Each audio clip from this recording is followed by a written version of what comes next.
Halo semua, nama saya Stanley dari kelas 12 IPS. Kali ini saya akan menjelaskan apa itu konflik apartheid.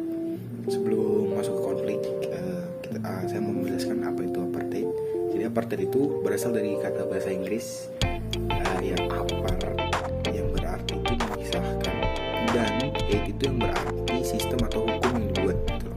Jadi apartheid ini itu adalah seperti sistem pemerintahan atau sistem pemisahan dibuat oleh pemerintah kulit putih di Afrika Selatan yang dimulai pada awal ke-20 hingga pada tahun 1990. Ya, lalu politik apartheid ini direncanakan atau dibuat pada awal tahun 1970 yaitu oleh para pemerintah kulit putih di Afrika Selatan yang mereka tuh menempati sebuah kota bernama Cape Town, dan para Afrikaner Boer yang mencari keberuntungan atau mencari emas di tanah yang sekarang biasa disebut Transvaal. Lalu para penambang di Afrika Timur itu tiba-tiba menjadi sangat kaya.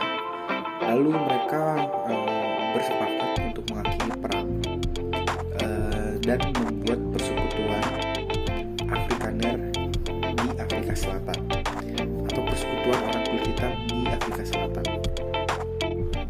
Lalu karena sistem ini terjadi, mereka ini membagi Afrika Selatan itu menjadi 4 ras atau 4 golongan besar. Yang pertama itu adalah orang kulit putih, itu biasanya orang asli dari Amerika atau dari Inggris yang ada di Afrika Selatan. Lalu yang kedua itu adalah suku bangsa Bantu, itu suku bangsa orang asli Afrika Selatan, orang-orang kulit hitam gitu. Lalu ada juga orang Asia, itu biasanya orang Asia itu seperti orang-orang dari India sama Pakistan gitu. Lalu yang terakhir itu ada yang berdarah campuran biasanya, yang disebut Melayu Cape. Ya, lalu berakhirnya politik apartheid ini itu ketika adanya gerakan-gerakan yang menolak politik apartheid ini.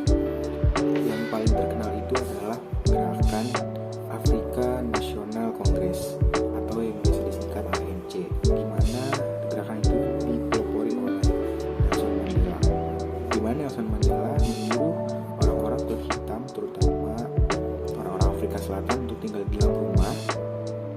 Dan gerakan ini pun ditanggapi oleh politik apartheid sehingga Nelson Mandela dipenjarakan pada tahun 1961. Dan akhirnya pada tahun 1962 politik apartheid itu dihapuskan dan Nelson Mandela dibebaskan pada tahun 1990. Lalu Nelson Mandela ditunjuk menjadi presiden Afrika Selatan pada tahun 1992 dan diangkat menjadi presiden resmi Afrika Selatan atau presiden orang kulit hitam pertama di Afrika Selatan